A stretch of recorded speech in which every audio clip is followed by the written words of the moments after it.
Let me just check that I'm live in all places. Facebook, yes, I'm live. Let's do this. Let's do this. And live on Facebook.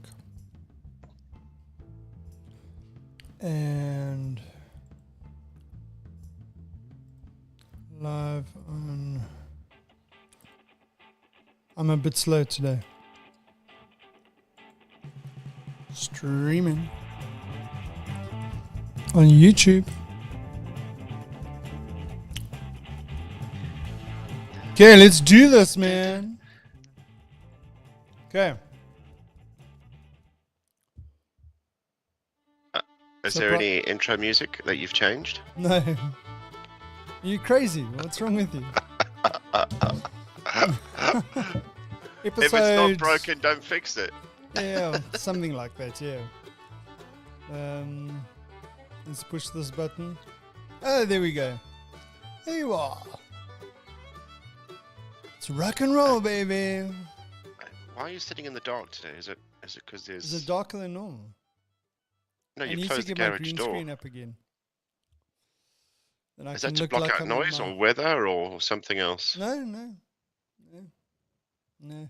And again, we have Casper Oleg. Casper Oleg. Yeah, we short one Ukrainian. Yeah. That sounds like a euphemism. Uh-huh. One Ukrainian short of a... He's on a quest for me this weekend. Yes, in the Kruger National Park. In the Kruger Park, he's going to try and find a pangolin to see if they still exist. Seeing that you didn't see one the last time. I haven't seen a pangolin ever. Yeah, there you go. You got to just. What were the small five? Oh, jeez, you don't ask me silly questions. Pangolin was on there. Do I have to Google it now? Honey badger. Okay, let's see. What's brown hyena? Small five in South. I googled this. South Africa. And the winner is? The elephant shrew. Elephant shrew, yeah. The antlion. Oh, no, that's not the same. This is the small version, not the rare version. Because you can see it's the big five, but littler. There's a lion, elephant, buffalo, leopard. You can see they're all in there as small versions. Mm-hmm. Elephant shrew. Let's see here. Okay, well, the term the Big Five was given to the most dangerous African animals during the colonialist times.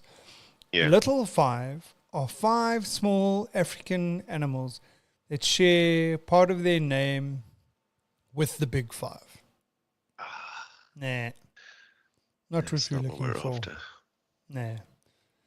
Small five facts. Okay, let's move on. I'll Google it in the background because I now need to know. How was your week? Yeah, it was not bad. And yours? Yeah. Well, we've had a few, like I think you have, 4-day working weeks. For a while. Long weekends. We got one coming next week. What? Mm. I thought, once you finished in May, that's it until 16th of June. Oh, okay. Youth Day. And it happens to land on a Friday. Oh, that's a shame. So if it was a Saturday, you would get the Monday off? No, if it was a Sunday. You just lose out. Mm. If it was a Thursday, then you could take Friday and then you get a 4-day. We're only getting a 3-day weekend and a 4-day week. Thank you, Tim Ferriss. Okay.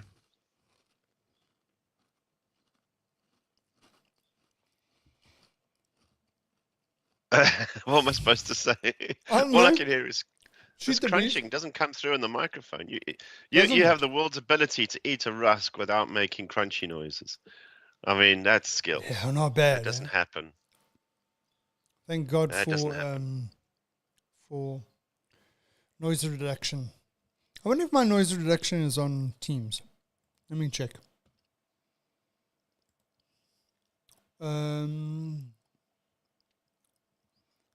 So talking about tools that have been activated in Teams, have you seen this thing called Recap? No. No. So it's Copilot for Teams. Oh. So supposedly if you record a meeting with transcription, then it'll give you summary notes of the meeting and then action points. I saw the tab was activated recently in our corporate environment, but it doesn't work. So obviously something hasn't been activated. It doesn't work. Like the avatar thing. I thought, and I could be wrong, I just thought the sort of ChatGPT functionality was only coming with Windows 11. Well, they got a thing called Copilot for Windows, which is like a little search bar on the side, like ChatGPT. Yeah, but it's the same and it doesn't functionality. only give you hints or information based on Windows. Like, if you're a Copilot for Excel or something like that, that's supposed to help you with formulas and that kind of stuff. Whereas Copilot for Windows can ask it any question. So basically it's ChatGPT.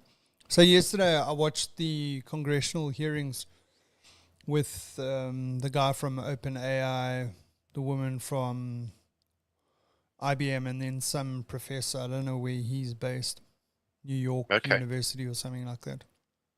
Just basically talking about AI and what needs to be put in place to make it safer. And basically they're talking about having an international body that regulates licensing. In other words, you've got to license your AI. Or if you want to use it, you have to buy a license. So bureaucracy, here we come. But I understand why, because there are checkpoints that need to be put in place, because based on evidence, there has been some sort of negative feedback from the AI engines in terms of, I suppose if kids have access to it, there's a risk there.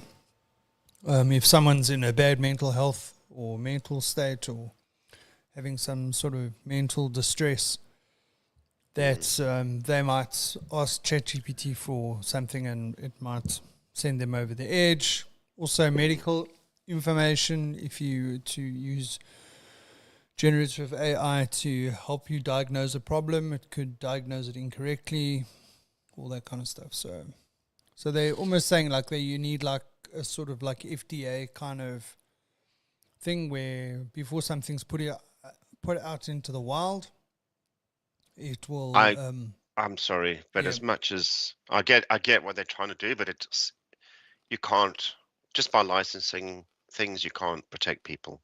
And it just sounds like capitalism at work again. Well, yeah, and the whole conversation about monopoly and distribution, or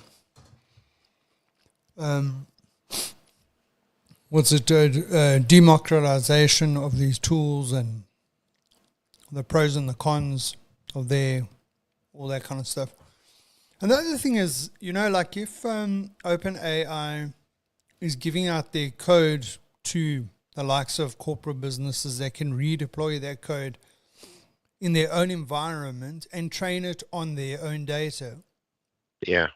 Which is a very powerful tool, because, you put it in a big company, got lots of documents, you train the AI on those documents, and if you're looking for something, it's a lot easier to find it.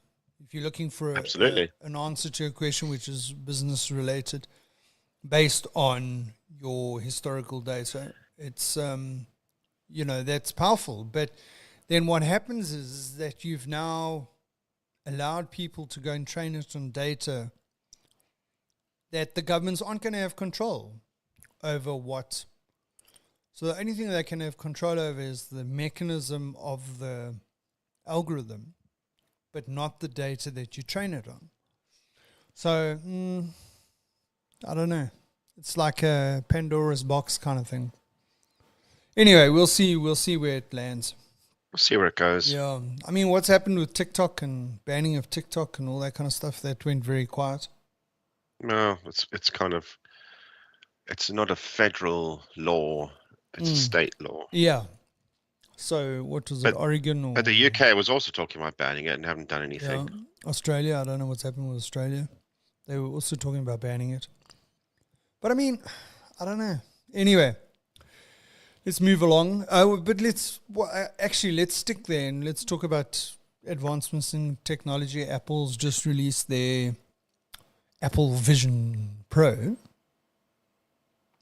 And yeah, I have to say I'm quite impressed with its functionality in terms of 4K per lens, what you can do. I mean, I can just imagine what the experience is like to watch a movie in this environment.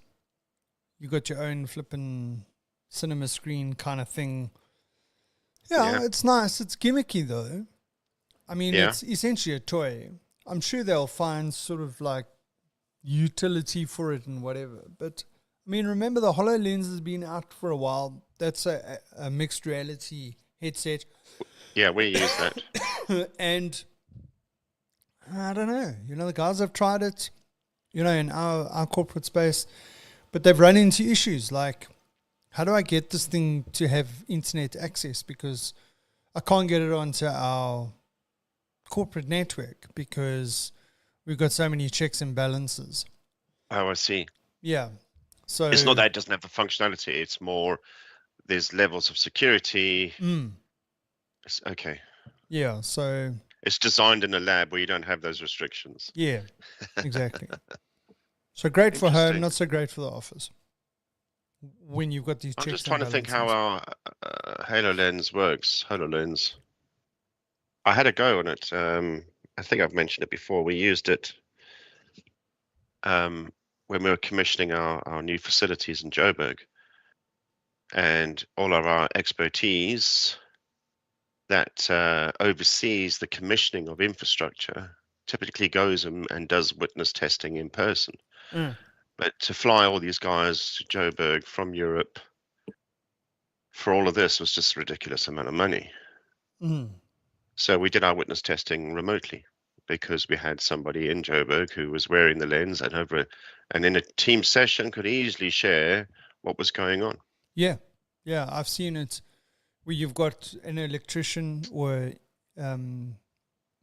engineering, like a electrical engineer, and you've got a guy out in the plant or in the workshop or whatever, and he's looking at a DB board, and the electrical engineer can see what he can see and can say to him, okay, that component of there, this is what you need to do on that component. That wire needs to go there. So, I think that is beneficial and whatever, as long as you can get it on the bloody network. Well, if the network has already just been done on a team session, this is just this is the device, the headset itself is not connecting to the internet. Yeah. You're still connecting as a person. It's just that your desktop becomes part of the headset. True. Or vice versa. True, yeah. True. So anyway, the Vision Pro is quite I mean, the typical Apple marketing, and Apple, they make some attractive products. But I did watch the same thing you watched. And yes, I like the spatial sensors, how you can block things out. But at the same time, they're saying you can, or was that the Meta version? You can still see, no, it's this one. Yeah. You can still see things in your environment. Yeah, sure. You can see through. So I'm assuming you can choose to block everything out and just have the spectrum of a bigger screen or immerse yourself in something, you can block out the outside. Yeah. But the first thing it came across is they're suggesting you're going to be wearing this thing all the time. Yeah, exactly. And taking photos. Yeah, taking photos, interacting with people on the internet, and doing stuff around the house at the same time. And we're all going to start looking like minions, with the little goggles on. That's what came to mind. Yes. But apparently, because of the avatar that will be created, people won't see you as a minion. They'll see you as who you are, except the avatar version. Yes. Okay. Yeah. All right. The new and improved me is what they'll get. But they've got this bloody wire hanging off the back of it, and this is my for the battery. Yeah. So you got to walk around with a battery pack. How long does the battery last? There was no mention of this. I suppose it depends what you're doing.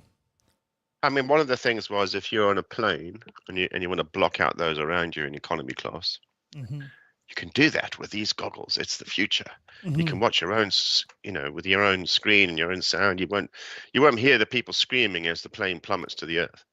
No, that's not true. But you can theoretically block it. But hang on, what if the battery only lasts 2 hours and you're on a 8-10 hour flight? Maybe there's a way to augment the power. You got your power bank with you. Which is another cable and another contraption, which then can also plug into the seat in front of you to charge. Yeah. Nuclear That's power. just more stuff to carry in the hand luggage. Nuclear power. Yeah. Little mouse in the wheel. So let's talk about the price point, $3,500. I was expecting about 3,000. So I don't think it's expensive, but it needs to be. It's an entrant with this level of capability. It's an entrant to the market. Yeah. Even though there was predecessors with VR headsets, this is now taking it another level. Will it become mainstream? I think it's still a toy. Oh, that's what I think as well. So what I liked about it is it's got hand gestures as opposed to having the controllers in your hand. That's one thing. Yeah, something like that. And then just in terms of, in comparison to its competitors, I was just checking the prices here. So the Oculus Quest Pro, I haven't really looked at the specs here. Let's have a look here. New breakthrough high-resolution mixed reality. You can engage effortlessly with the virtual world while maintaining a presence in your physical world in high-definition color design in mixed reality while anchored to your own physical design space. Let's just see what... Doesn't actually give me... Okay, I'm looking at Takealot, so it doesn't really give me the... But that's coming in at like 39,000 Rand. 3,500 Rand is 68,000 Rand. So it's a cool 30 grand more. Let's have a look here. The HTC Vive Focus 3 is 46,000 Rand. Let's see what it says in terms of specs. Visualize your ideas beforehand with crystal clear brilliance with the Vive Focus 3 all-in-one VR. So this is VR. 5K resolution, up to 120 degree wide field of view. I'm just trying to see if there's spatial audio, which is pretty much what the Apple says it's also got. I mean, I think one of the things I liked about the Apple was it had this thing, or has this thing, where it figures out the dimensions of your room. In the environment that you're in. The traditional VR stuff is all endless spectrum. Whereas this actually figures out your space and adjusts the screen to that. Of course, you can manipulate that. Sure. But that's just clever. I mean, one of the problems we have with VR is people do get motion sickness from it. You get disoriented. So if you can adjust that, you can actually find something that's probably a bit more appeasing. And also, we haven't touched on, these things have now been made for comfort. Yes. Everyone's got different size heads. So, there are adjustable for every long-term wearing and use. So everybody's gonna have to have their own. It's a bit like a foam mattress. It'll hug you. It'll learn your dimensions. But yeah, I think it's now made not just with the technology, but the form factor as well. That's typical Apple. Yeah. So, and I saw it's got this nice meditation app as well. Yeah, I saw that. I think there are cheaper ways to get that experience. No hints on what I'm talking about. No, let's go with. So I mean, like, what would your if you had the bucks for it, what would you get it for? Is it for gaming, watching movies, interaction with social media, looking at your family photos? What would you? I don't need to have that sort of level of pixelation on my family photos. I'm happy with photos on the phone. Yeah. On your computer. I'm sure this would work well. I mean, everyone's going to have differences. I think I would probably do movies. I would probably do, immerse myself. If I'm stuck in my flat and haven't been out for days, I can just escape to the seaside. Sure. And suddenly I can get that water lapping, that sound of water, waves rolling. You can look up and down the beach. Yeah, and then only thing you don't have is the smell and the physical sensation of the cool breeze coming off the sea. Don't ruin it for me. Again, I point out that there are cheaper ways to get that experience. I could just drive 30 minutes, 40 minutes down to the sea. Yeah. Yeah. And then have the stench of seaweed. Some minor altering substances. No, we didn't. We don't. I don't. There is. No, we don't talk other about ways. That. Yeah, we don't talk about that. Yeah. Yeah. So I mean, I suppose. So I've got the Samsung VR thing where you stick your phone in there. And I mean, I tried it a couple of times, I watch Netflix series, almost like you're sitting in the cinema and it's got the screen in front of you. And the first thing you notice when you do that is the pixelation. In other words, you can see the things on the screen of the phone. But after a while, you get used to it and you forget about it and you get immersed in the program that you're watching. So I like that idea. I like the idea that you can, have this high definition screen in front of you and watch a movie. That's great. But that's great if you're alone. That's not great if you movie night with a family. I much rather have a high definition projector projecting on my lounge wall and a decent sound system. Yeah. And I would probably spend the same amount of money for that.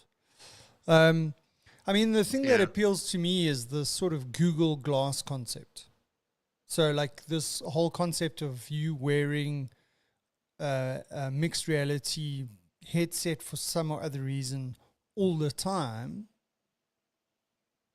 I would say that the Google Glass idea is that where you got a pair of glasses, got a heads-up display in it somehow.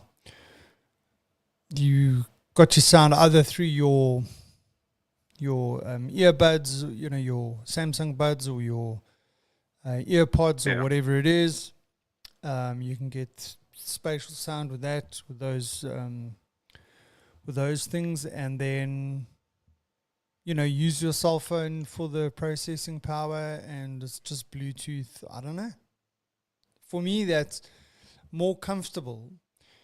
I'm sure it's going to take a while for us to get there, and for those sort of like spectacle kind of form factors to have the sort of quality and the processing power and how that hooks up and all that kind of stuff. But I think that's more amenable to wearing it outside the house.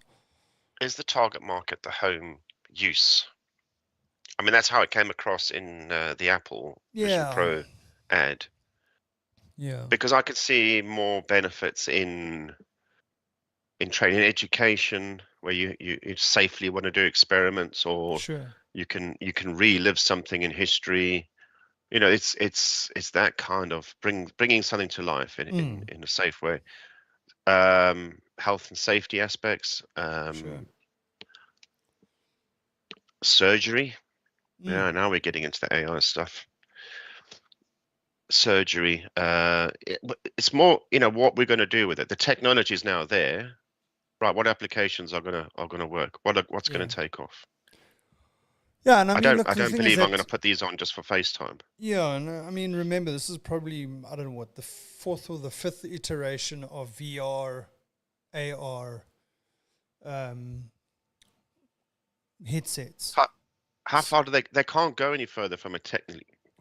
They're going to have a different shape and size and color, and maybe they'll add smell for you. But it's already got to the point of being comfortable. It's already got the 4K per eye. It's already got that clarity. Yeah. It's already got the functionality of your environment, your spatial environment. It's got the sound. It's what else does it need? It needs the applications to do more. Yeah, And if sure. you look at the again coming back to the Apple one, it had on your heads-up screen all the Apple apps. That's it. You use the Apple apps, and that's what Apple want you to do. So you're Same going as to what sit happened there with the going iPhone. through TikTok. Well, an iPhone, if we go back, when the iPhone came on board, it was bringing your iPod and your phone together. Ooh. Yeah. And everyone was like, wow, that kind of makes sense. Stops me carrying two things around. Yeah, sure. But no, we didn't really think about how far this smartphone technology was going to go. Yeah. And it's Yeah. come a long way. It And I think has, yeah. it's the same with these headsets. We're at the start of something. I don't believe we're going to be wearing our headsets all day like minions. No. I think it's got to go away where it's less invasive than wearing goggles. And that's why I think the Google Glass thing is more practical. Yeah, so maybe the Apple Pro is more suited to home environment, but the Google Glass is for industrial purpose. Yeah. What about Meta? I mean, it was interesting that they launched within something just the like same a week sort of before. timeline. Yeah. Yeah. But I suppose I looked at this, but there was nothing special of that.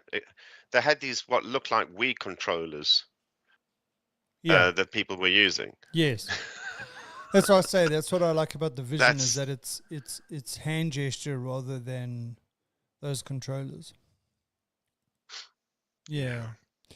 I suppose one of the coolest things that I did in my VR headset that I had with Samsung was to use Google Street View, where you can actually go somewhere and you can stand in the street and you can look up and down the street and then go further down the street. I mean, that was so cool. There you are standing in the middle of Paris.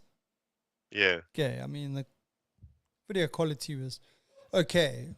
But I mean, just the concept of being able to, like do a virtual tour of something that you can't climb on the plane and go see. So yeah, I mean, it's got its. That could be fun.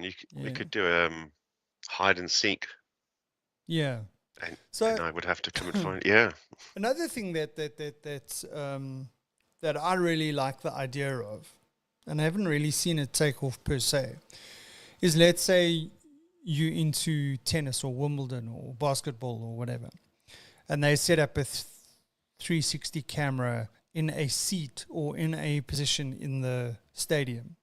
Pay-per-view. And pay-per-view. And you can go in there with your VR headset and you just, like you could be watching Center Court Wimbledon final live. In the rain. Not getting wet. Seriously. Cliff Richard singing in front of you. Yeah. I mean, also think about music concerts as well. I mean, you could attend a music concert VR, so, they can pack 20,000 in the stadium, but they have several, 3D cameras and people can pay to be there live in 3D, look around. Yeah. I think that's awesome. I think that is awesome. Yeah, I think That's awesome. a good use. I was just thinking Glastonbury's coming up. You can't get tickets for Metallica concerts, Metallica's touring.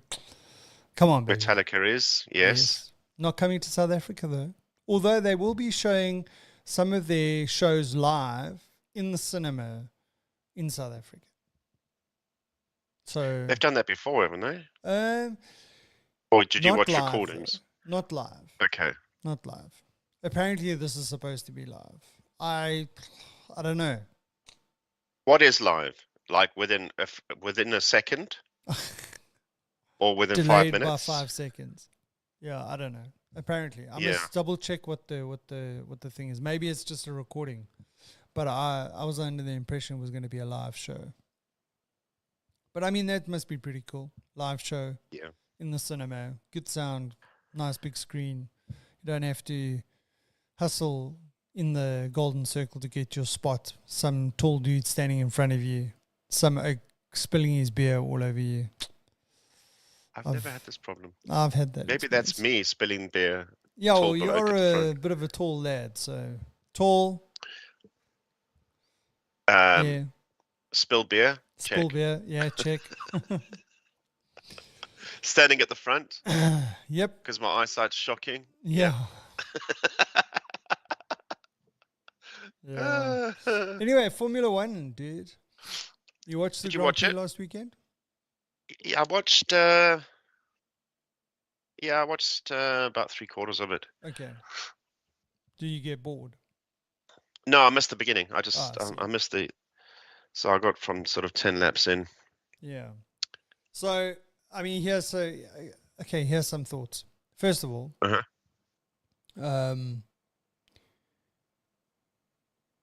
Carlos Sainz and Max Verstappen going into the first corner.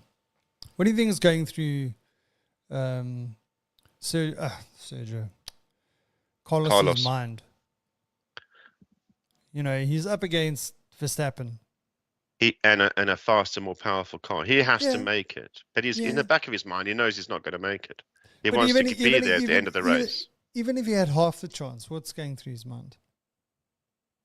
Is that I'm not going to win. Well, yeah, Verstappen's not going to relent. And I was thinking, I was having this conversation with someone, when was it? Day before yesterday or whatever. And I was just saying, you know, I can just imagine Max Verstappen's dad, Jos Verstappen, who was a bit of a kamikaze F1 driver in his day, saying to him, listen, dude, early in your career, you've got to establish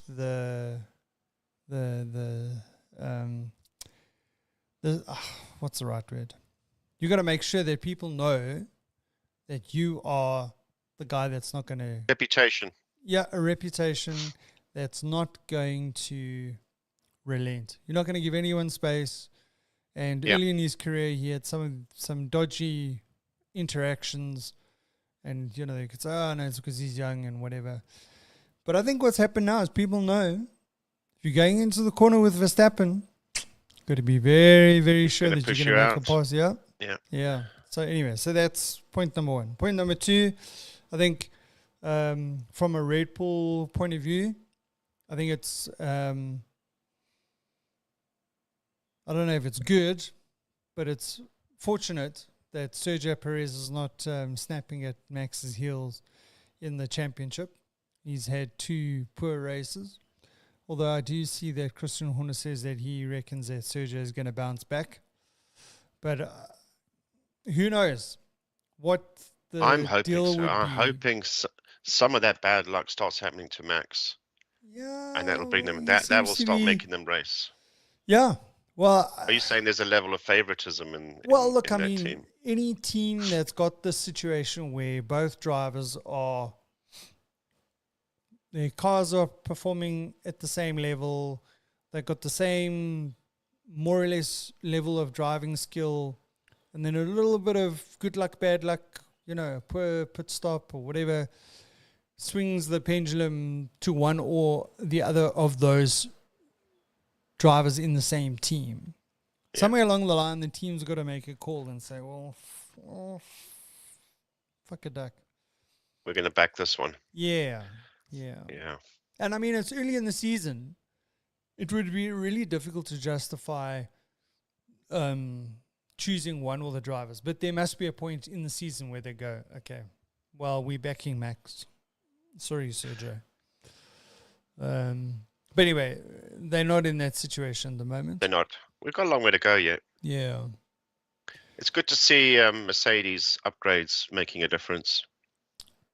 Yeah, and I see Lewis Hamilton hinted that there's some more surprises coming from Mercedes in the next couple of races. You just feel that Red Bull is so far ahead that they can bring their upgrades, but it's too little too late. And I think everyone's just going to go, right, we'll fight for the positions. We'll do just enough for this year, but let's start focusing on next year. Because for us to close the gap, we're going to have to do a lot of things, and that takes time. Well, look, even if they're not got a good chance of catching them up and whatever, but they definitely could get into a position where they start frustrating them by having some performance that puts a bit of pressure on them. Even if it's race by race, not in the season itself. I mean, that could cause gone are the mistakes, days where, break the momentum a bit. Gone are the days when we used to have mechanical failures in some vehicle in every race. True. I mean, look at the last few races. Have we even had yellow flags? We haven't had safety car. Well, we didn't have, at Monaco, we would have thought that you would have a virtual safety car Absolutely. at least once. Yeah. Yeah. It's tradition now. Yeah. Well, not anymore. And they had rain, so there was added incentive to do something wrong. But I see that you could walk faster than they were going. Yeah, I see that Lewis says that him and George are the best driver combination in the F1 grid really? at the moment. Yeah. Why? Yeah, I don't know. I don't get it. I think a lot of it is psychological. Feed stuff out to the newspapers. Yeah, it's all talk and no trousers. Yeah. Because I mean, listen, I think George has got a particular temperament that might get him frustrated if he gets into a situation where, I mean, he almost took flipping Hamilton out and flipping, qualifying or whatever. I mean, I would love to have known what that conversation was back in the paddock. Yeah. So I heard some. Go on. I heard some rumors that there's some talk about when is Max going to go to Ferrari. I mean, he's indicated that as a Formula One driver, you always want to have at least driven for Ferrari once. He's got a contract with Red Bull until 2028. But why would he change? I don't know. I think it's more likely that Hamilton will go to Ferrari. Yeah, well, there was talk of that as well. They say that Lewis says that he's signing his new contract with Mercedes now this week. So we'll see what happens. What is that, there. For 1 year? I don't know, for another year, yeah.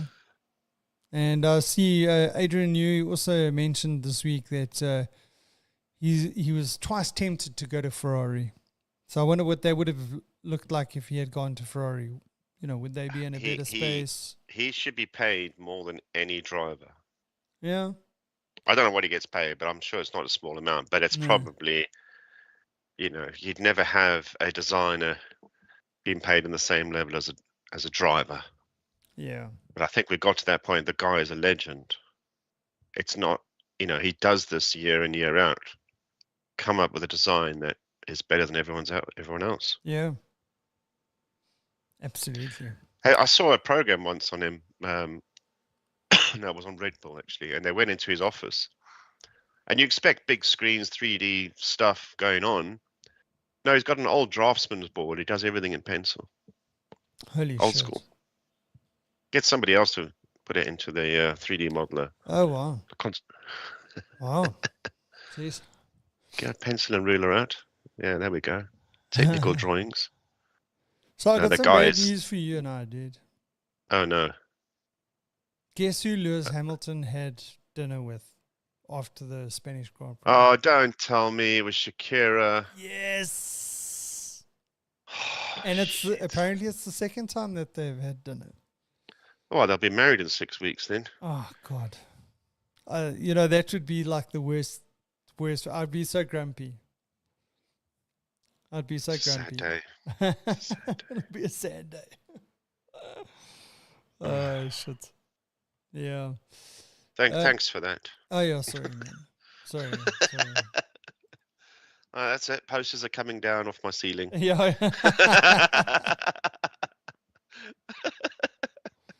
Oh dear. Don't worry. So coming back to the sports, I think yes. I was hoping to see more from Lando Norris. He's had troubles this year. Oh, The shame, guy's man. a skilled driver. Yes, he had a terrible race. I mean, he was up there qualifying. He was up there. And one little mistake and coming last. That's like you got to feel for the guy. Harsh. Yeah, you got to feel for the guy. And I mean, Sergio had a good race. Started quite far down, finished fourth. Yeah, not too bad. But it does help if you have the fastest car on the circuit. Yeah, but because people just go out the way because they know it's a losing battle. Yeah, exactly. So I had to laugh.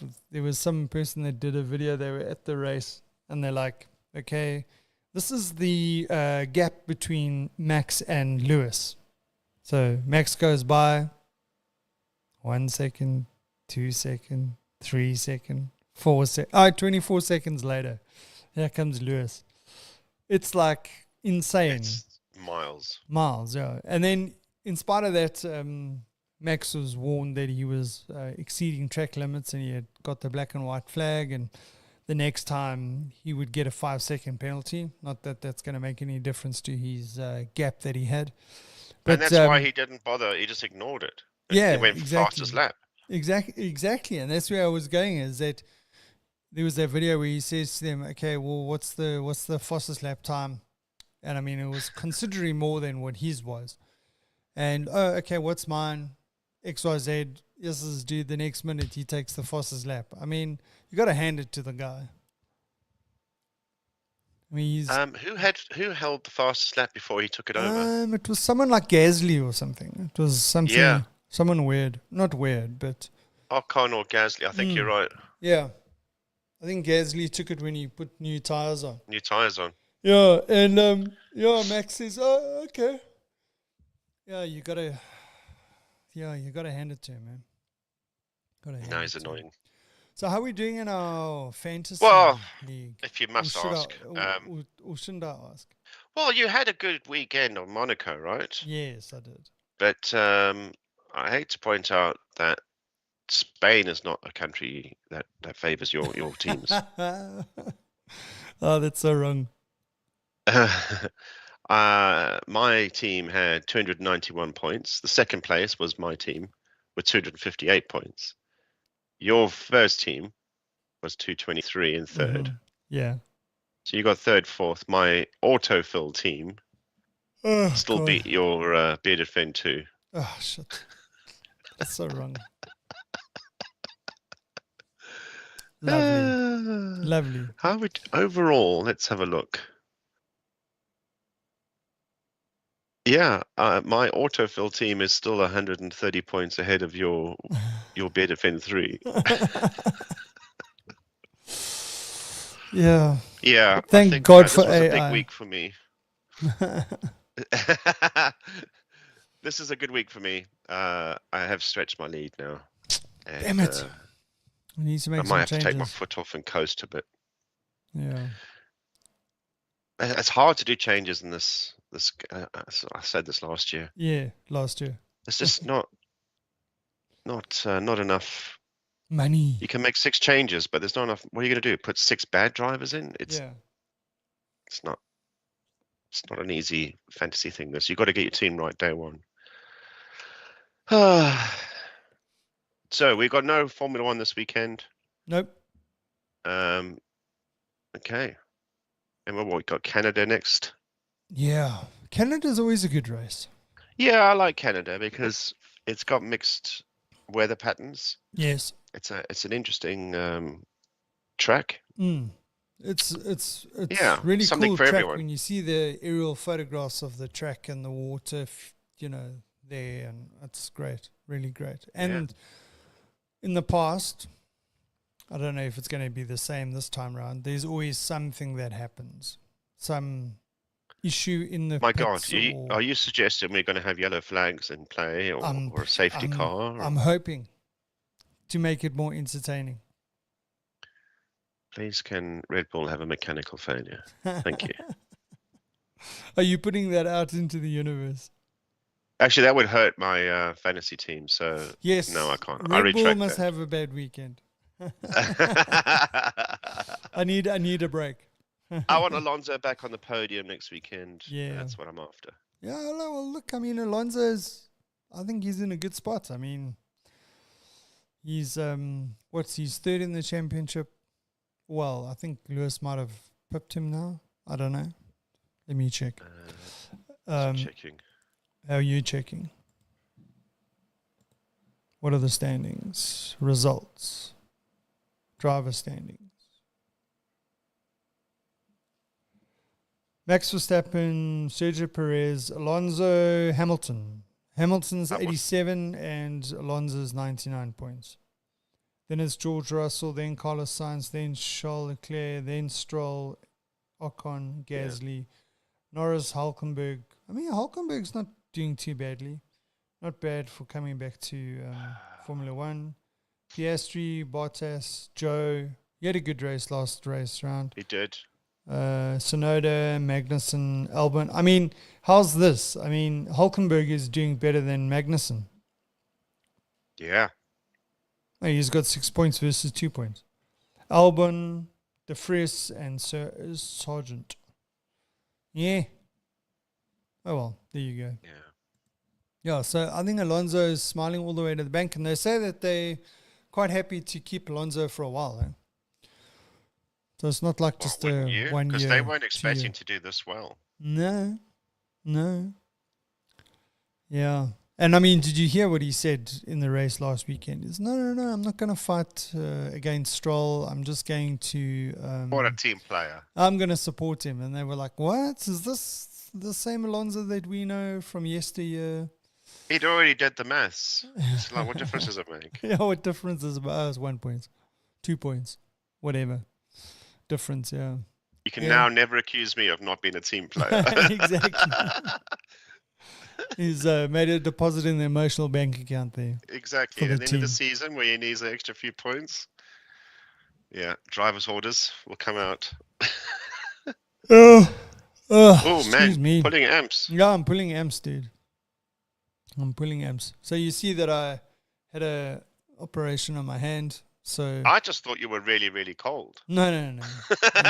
So my pain meds do make me a little bit drowsy. So that's, what have you done to your hand?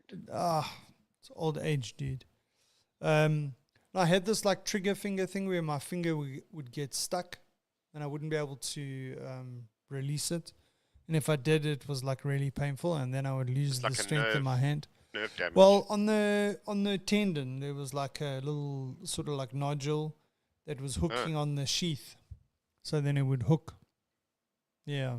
So, yeah. Anyway, so I had a quick op there. But interestingly enough, so I didn't go under full general anesthetic. It was just heavy sedation. So there I am in the theater, like in crucifixion style. This side they pumping in the IV and the meds and whatever, and they got the oxygen thing on there, and I can smell, the cheese snacks thing coming through there to make you go woo woo. And they're like, "How you feeling?" I'm saying, "Yeah, yes. it's and then the guy starts cutting, and I'm like, I can feel that. Oh my God. Yeah. Does it? Hang on. No, I don't know if I'd like this. I mean, do the tools that they're using? It sounds like a dentist tools, is it? Well, a little drill that goes. Yeah. Well, I think he was using the first thing he did was the scalpel, and I think that's what I felt. And I was like, I can feel that. And then I heard the anaesthetist say to the doctor, Roger, just hang on a second there, please. I haven't started yet, Roger. Just calm down. Yeah. Anyway, It was good fun.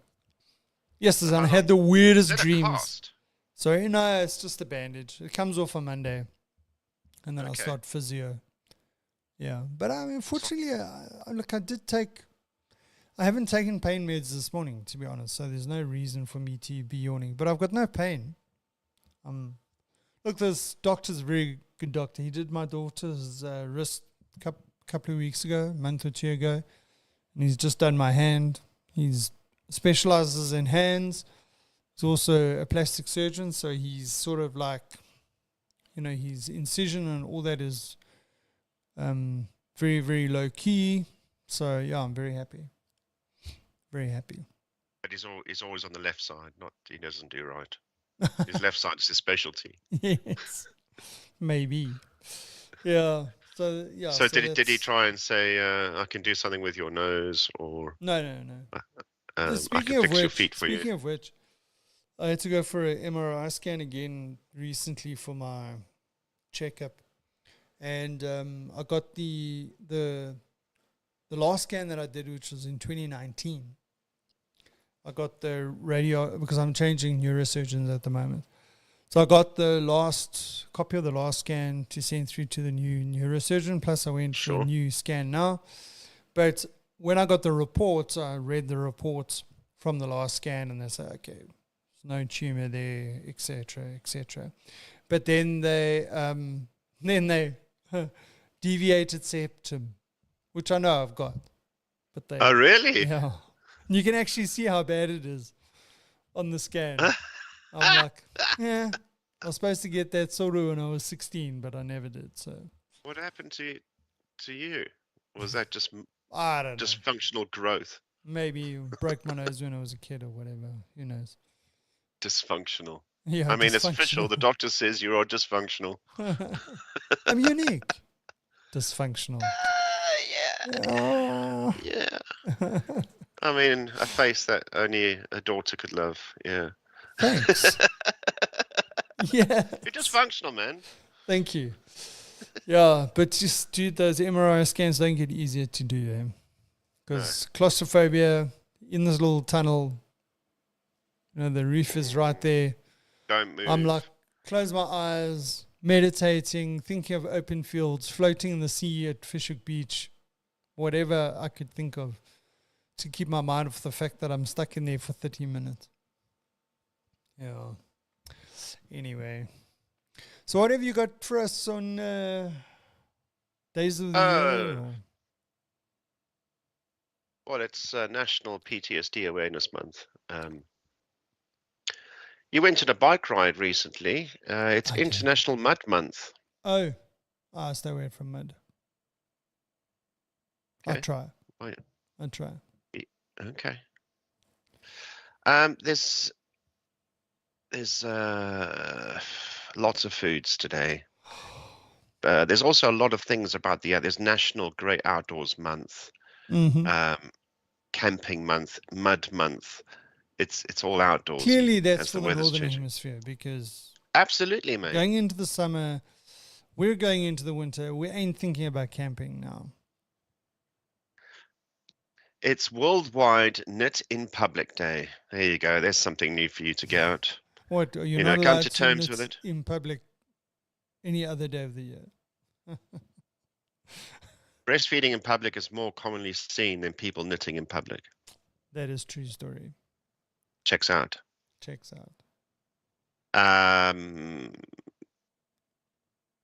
Yeah, World Doll Day. So you can bring out your old Action Man figures and play with them outside whilst doing knitting.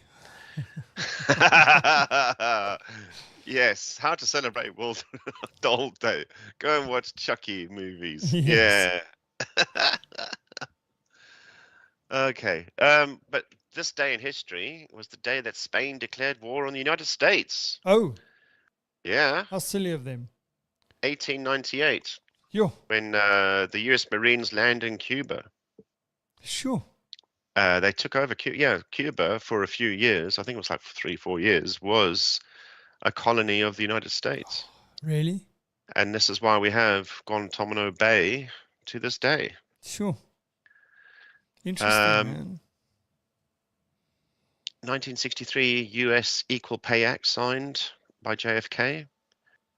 So there was an act brought in the 60s. 63, and it's still not in place. Deployed in the Is that for the gender pay gap? Yeah. Okay. Everyone should get the same pay. Yeah, well, that was very progressive in 1963, I have to say. Absolutely. Yeah. But it has been ignored. Yeah. All right, here we go. Apple Computer ships its first Apple II computers on this day. Sure. In 1977. I would have said early 80s. I would have as well.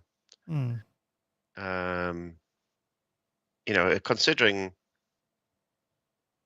there was no computers in the home, Apple was still trying to keep hold to their market share, what little market share they had. Yeah. Because, I think in 84, maybe 85, that's when I got my Commodore 64. True. So, that was already 7 years after that, after Apple. Speaking of which, dude, I've just had a flashback to the night before we flew to Cape Town at the end of matric. Yes. We were playing golf. Yeah, and baseball. On my Commodore 64. Can you remember back in the day you had a cassette tape? Yeah. And you had to play the cassette tape for an hour to load the game. We played right through the night, didn't we? And we then did, went straight to the airport. I think we were flying at like 5 o'clock in the morning or something like that. Like the midnight flight, the red eye, but it was like 5:30 in the morning. And then I can remember arriving in Cape Town, and then we had to find our way from the airport to the station in Cape Town, and then how did we get train from the airport? How did we do that? I'm actually trying to think how we did that. I don't Didn't remember we catch this. a taxi or? I remember catching the train from Tufushuk from Central Cape Town. Yeah, I remember that. But I don't remember how we got to that station. Me neither. Because we were so tired. Dude, I can remember sitting on the train going, "Oh my god, I'm trying to keep my eyes open because I want to look at the scenery." And we were listening to Can't touch this. Can't touch this. Yeah. MC Hammer. Yeah. But that was not on this day. No. NASA's Mars exploration rover mission started on this day when the Spirit rover was launched, and that was 20 years ago. Yeah. 20 years they were sending stuff to Mars to have a look at the barren landscape. Yeah. There's been many failures that no one talks about. Yeah, I was going to say, wasn't there? There were plenty of ones that landed and they were like, we lost contact. Here's one for you. Do you remember the series The Sopranos? Yes. On this day was the last episode of the last series. When? Well, the last episode. 2000 and something? 2007. Yeah. Okay, 2007. 16 years ago. Yeah. And that's I know.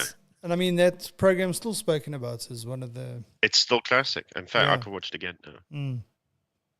Can you remember like TV shows when we were in school, like Spencer for Hire? Good God. What was that other guy? Hammer something? There was, the guy, he was played by Stacey Keach. I think was it Hammer or something or whatever. And then there was also, what was the thing I was thinking? It was Spencer for Hire, Wise Guy. Do you remember Wise Guy? The guy that was the cop that was undercover in the mafia. Those were good shows, man. 21 Jump Street. 21 Jump Street. Johnny Depp. Come on. Before the movies came out, yeah. I'm playing, one of my poker mates is rewatching Knight Rider. Oh, geez, that must be so weird. Well, it's a self-driving car, right? Let's compare what they were so doing ahead then. Of their time. I know. Knight Industries, 2000. Well, 2023, mate. You got that wrong. Can you believe it? Can you believe it? Like, I mean, we didn't even, like, we don't even think about that now. That there was a TV show where there was a self-driving car. And now it's reality. Now it's just, yeah. Yeah. All right, what else have I got? Let's see. Happy birthday, Liz Hurley. 58. Oh, 60, 58. She doesn't age, that woman. No, she doesn't. On this day in the grand year on 1720, I was going back in time, a certain Mrs. Clements from England was the first one to introduce a paste-style mustard. So the mustards that we're used to today. Yes. All her fault. All her fault. She started it in 1720, all those years ago. Wow. And I had to think, well, what did they do before that? Powder? Yeah, it was all powder. Powder, yeah. Jeez. Which was quite a schlep. Yeah. Can you imagine sprinkling that on your food? Just to dust it. Oh, a bit more, sir. Oh, Yes, yeah, yes. too much. Oh, whoa. Just spoiled my meal. Yeah. What else? Okay, I'll finish with something slightly funny. Slightly. In the year of 1845, in America, a guy called Andrew Jackson had died, and at his funeral, they had his African grey parrot called Poll. Yeah. Because he was close with his parrot. The problem was, he was a popular guy. There was a lot of people turned up, and while the crowd was gathering, the parrot was starting to get a bit, whoa, there's people here. Got a bit excited and commenced swearing so loud and for so long that people were starting to leave, and the parrot had to be removed from the funeral procession. There we go. 1845. We were keeping African grey parrots as pets then. Sure. Sure. Yeah, but those things, that's a lifetime commitment, that, dude. African grey. Jeez, they live forever. Yeah. Oh, I do have one more thing for you. Mm-hmm. On this day, in 1935, was the... well, let me tell you the story. There's a certain surgeon called Dr. Bob. Dr. Bob. And he could not perform an operation without alcoholic assistance. For him or for the patient? For him, to steady his hand. And so he drank a lot. And he took his last drink on this day and founded Alcoholics Anonymous in 1935. What's that guy's name again? Dr. Bob. Dr. Bob. What's his full name?